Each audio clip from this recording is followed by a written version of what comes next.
नमस्कार दोस्तों, मैं आपके साथ मेरे साथ हुई एक इंसिडेंट शेयर करना चाहता हूँ।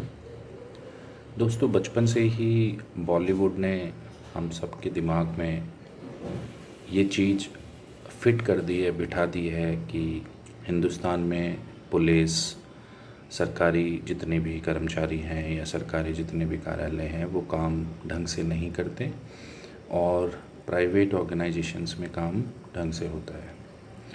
बट पिछले महीने मेरे साथ कुछ ऐसा घटित हुआ जिससे मैं आप सबको पूरे विश्वास के साथ ये कह सकता हूँ कि अगर कहीं ढंग से काम होता है तो वो सरकारी महकमे ही है। बस बात ये है कि उनके पास काम अधिक होने के कारण कई बार हमें विलंब का सामना करना पड़ता है। और हाँ, मैं इस बात से इनकार नहीं कर रहा कि वहाँ भी कुछ लोग हैं जो काम नहीं करना चाहते या फिर करप्शन कहीं ना कहीं इन्वॉल्व है।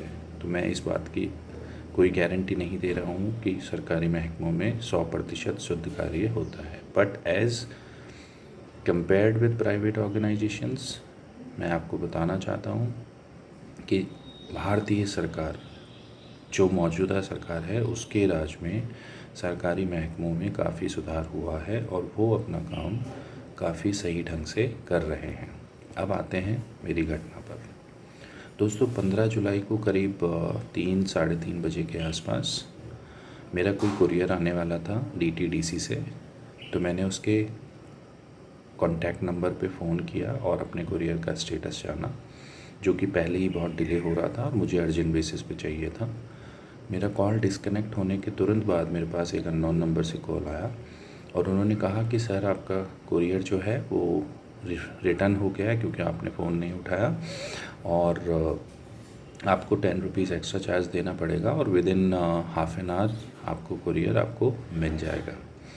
तो उसने मुझे फ़ोन पे से पे करने के लिए कहा और जैसा कि आजकल सिलेंडर, ओला, उबर ये सब टैक्सी वगैरह बुक करते हैं तो वो 4 डिजिट डिलीवरी कोड मांगते हैं। तो उन्होंने मुझसे 4 डिजिट डिलीवरी कोड मांगा और मैंने वो दे दिया। ये आप कह सकते हैं मेरी गलती है। तो मेरे 5-5 हज़ार करके 4 ट्रांजेक्शन, मतलब टोटल 20,000 रुपये मेरे अकाउंट से डिडक्ट हो गए। एक जागरूक नागरिक होने के नाते तुरंत मैंने इसकी शिकायत साइबर क्राइम के ऑनलाइन नंबर पर की। उन्होंने मेरी कंप्लेन को रजिस्टर किया और आप विश्वास मानिए कि विद इन 2 डेज़ मेरे पास इस बात का कंफर्मेशन नेशनल साइबर क्राइम से इन रिटन आ गया कि मेरा जो है पैसा एक्सिस बैंक के सैलरी अकाउंट में होल्ड कर दिया गया है और मुझे अपने नज़दीकी थाने में एफआईआर दर्ज करके अपनी बैंक को कॉपी सबमिट करनी है ताकि वो मेरा रिफ़ंड करवा सके। और मैंने ये सब कार्रवाई 20 तारीख को कर दी।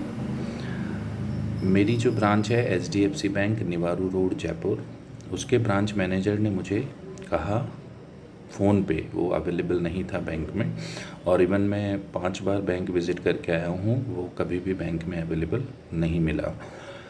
उन्होंने मुझे कहा कि आप अपनी एचडीएफसी बैंक के सपोर्ट डेस्क पे फ़ोन करके अपनी बैंकिंग सेवाएं बंद करवा दें तो हम आपका रिफ़ंड प्रोसेस शुरू कर देंगे और आप शीघ्र ही आपका पैसा आपको विद इन 15 डेज़ रिफ़ंड हो जाएगा। उसके बाद दोस्तों, लगातार मेरी 4 शिकायतें, कंप्लेन नंबर सिर्फ ये कह के रिज़ॉल्व कर दी गई है कि आपने ओटीपी शेयर किया था, बैंक की इसमें कोई जिम्मेदारी नहीं बनती है। अब आप एक बात बताइए कि अगर आपका घर खुला है और उसमें चोरी हो गई तो क्या पुलिस ये कहकर एफआईआर क्लोज़ कर सकती है या कार्रवाई नहीं करेगी कि आपने घर खुला ही क्यों छोड़ा? अरे भाई, मेरा घर है, मैंने खुला छोड़ा, ठीक है, बट इसका मतलब ये तो नहीं कि मैंने किसी को चोरी करने की इजाज़त दे दी। चोरी तो हुई है ना। तो मेरे केस में मैं मानता हूँ गलती मुझसे हुई है, बट मेरे साथ फ्रॉड तो हुआ है। तो सरकार का जो काम था सरकार ने सही समय पर किया, उसके लिए मैं साइबर क्राइम सेल को बहुत बहुत धन्यवाद देता हूं और मैं उनकी कार्यवाही से बहुत खुश भी हूं।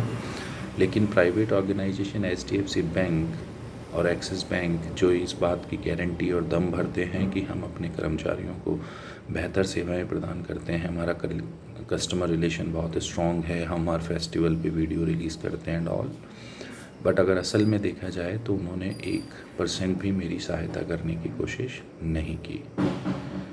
तो मैं आप सब लोगों से दरख्वास्त करना चाहता हूँ कि इस वीडियो को ज़्यादा से ज़्यादा शेयर करें और ज़्यादा से ज़्यादा, ताकि HDFC बैंक के हायर मैनेजमेंट तक ये बात पहुँचे और वो कार्रवाई करें। दोस्तों, 20,000 रुपये कोई बड़ी रकम नहीं है और ऐसा नहीं है कि ये वापस नहीं आए तो मैं जीवन यापन नहीं कर पाऊँगा।